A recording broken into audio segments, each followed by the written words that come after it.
Monsieur Houstin, bonjour. Bonjour. Vous êtes ambassadeur de la Swiss Education Group, qui réunit plusieurs écoles de management hôtelier. D'abord, on entend partout que c'est un secteur très dynamique et qui recrute beaucoup et qui va recruter d'ailleurs, je crois, par milliers ces 10 prochaines années. Est-ce que c'est vrai et pour quel type d'emploi? Où se placent par exemple vous, vos jeunes diplômés?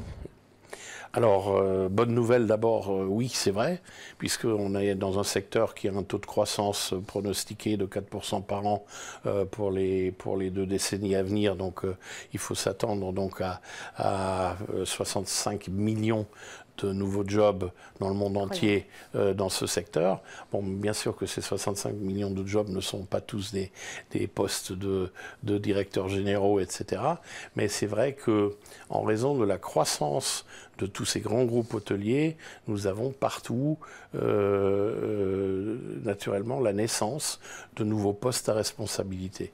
Je vous donne un exemple. Si demain 5000 nouveels hôtels ouvrent, et ce n'est pas, je veux dire, un groupe comme Accor, par exemple, sont en train d'ouvrir, je crois, 700 nouveaux hôtels par an. Hein. Oui. Donc 5000 nouveaux hôtels, ce n'est rien du tout. 5000 nouveaux hôtels, ça vous amène à peu près à 10 000 postes de top manager, c'est-à-dire de directeurs généraux, directeurs assistants, etc.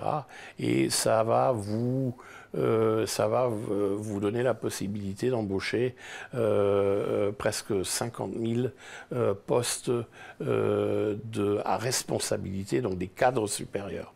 Donc ça, c'est quand même quelque chose d'intéressant. Quand vous pensez, vous avez 5000 hôtels qui vont naître là dans les 10 ans ou dans les 20 ans. Il va y en avoir plus que ça, mais rien que si vous prenez ces 5000, ça vous génère quand même un grand nombre de postes à responsabilité pour lesquels, en date d'aujourd'hui, il n'existe pas les profils nécessaires. C'est-à-dire le plus grand problème de l'hôtellerie au niveau mondial, c'est de pouvoir recruter des jeunes cadres qualifiés.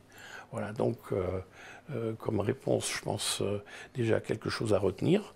Le type de poste, c'est bien évidemment pas le même le lendemain de l'obtention de votre diplôme que 10 ans après.